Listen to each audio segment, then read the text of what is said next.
I am wearing my mother's jacket from high school. Yes. Yes. So cute. Good morning. Achieving our dreams. That's what we're talking about today. And I'm so excited because I needed these reminders, starting with this one. The purpose of our big dreams is not to achieve them. It is to pull us towards them. We are ships at sea, and our dreams are the lighthouse guiding us to shore. That is it. That is the purpose. It's the journey, baby. It's who we become. It's who our dreams make us. And that is a relieving thing to hear and to remember and to know, because sometimes I do my whole vision board book. Look at my vision binder. And I get so upset because the distance between where I want to be and who I want to be, the distance between that and where I am now is infuriating and discouraging and upsetting. And I just crumple and I go, well, I'm not there yet. And the distance between me and that is so far, I don't want to move. I become paralyzed.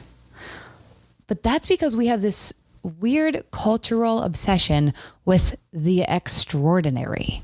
We've been tricked into believing that life is at its best when we are jumping off cliffs and flying to expensive places and driving beautiful cars. And the list goes on for what you see when we're skinnier, stronger, bigger. I don't know what your thing is, but you've got a list of things, okay, that you see and you're like, if only, because me too. We all do. That's our culture. We're in a consumerist culture. It's fun, but also our brains, Woo. So we get so sucked in, we get seduced by the extraordinary, but actually when we lose somebody, what do we miss? The ordinary. The ordinary. If we lost our own lives and had the ability to lament about them and to look back on them, we would not miss the extraordinary moments. We would miss the ordinary ones. Right now, whatever you're doing right now, listening to or watching this, that is the magic. This is the magic. The ordinary is the magic. And having the reminder, thank you, Mel Robbins, for giving me that reminder last week, of that fact that our dreams are not there to be achieved. Our dreams are there to pull us into who we could be, who we can be. And it's the day to day. That is number one biggest key to getting there, because ironically, when we're so obsessed on our vision, we get paralyzed because of the distance. When we are excited about the process, we're able to start implementing habits little by little, day by day. Atomic Habits, highly recommend reading it. So good.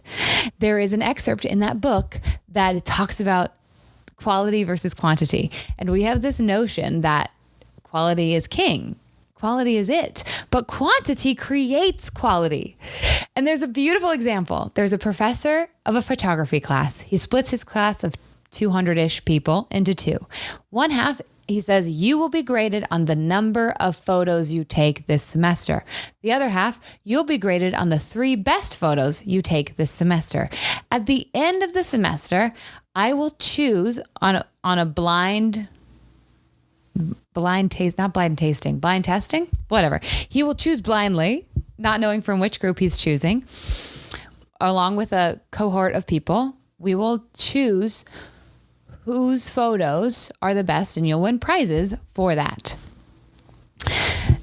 The average grade of people who were graded on the number of photos was drastically higher than the half that was graded on the top 3 photos only.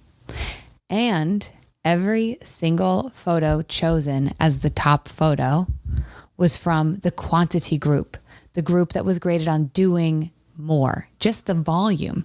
Because we as people, we do not give ourselves enough credit. We don't like doing things badly. So even if there's no pressure to get better, we will. If we are encouraged to just keep doing it, we can't help it. We want to get better. We want to do it better. So celebrating the fact that we showed up and did it badly is the best thing we can do. Another wonderful example of that is Navy SEALs.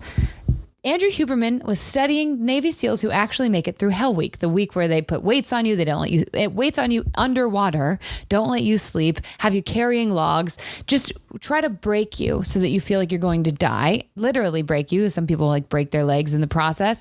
He's like, why? What is it? Psychologically, neurologically, what happens in the brain and what do they do to succeed? And the answer was very simple. He was like, they control their dopamine. And the person interviewing him was like, how do you control your dopamine? And he goes, dopamine is an anticipatory receptor. So, you feel dopamine, you feel happy in anticipation of something.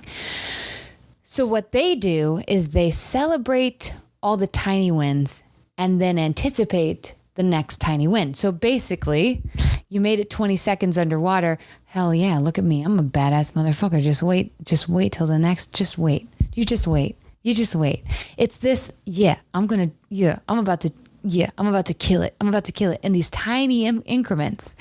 It's not obsessed with getting to the end of Hell Week. It's obsessed with getting to the next minute. It's celebrating the minute you just crossed over and getting excited about the next step. And that is such a valid, wonderful reminder for me because I'm trying to become great at a lot of things, several things. One is I want to be financially free. I want to be an incredible realtor. I want to be an incredible real estate investor. I also want to show up and become a good YouTuber/podcaster. And I get so wrapped up in doing it perfectly. And then I go, hold on. You want to do it well?